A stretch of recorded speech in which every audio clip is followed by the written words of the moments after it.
হ্যাঁ, তুমি কি খেয়েছো? চাবন খেয়েছো? এদিকে দেখো কি খেয়েছো বলো। হ্যাঁ, তুমি কি ভাত খাও? মাম খাও? মাংস? মাংস খাও? ডিম? আর কি খাও? ডাল?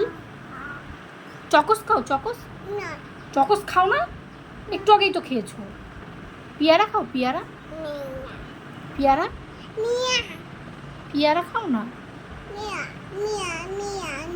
তুমি কি বিড়াল হয়ে গেছো? মিউ করো তো, একটু মিউ। মাথার কি অবস্থা এই যে? হ্যাঁ, দুষ্টু করো না, দুষ্টু করো না, পড়ে যাবা। দিদুকে বলো আসো দিদু। দিদুকে ডাকো তো একটু। বম্মাকে ডাকো, বম্মা, বম্মা আসো।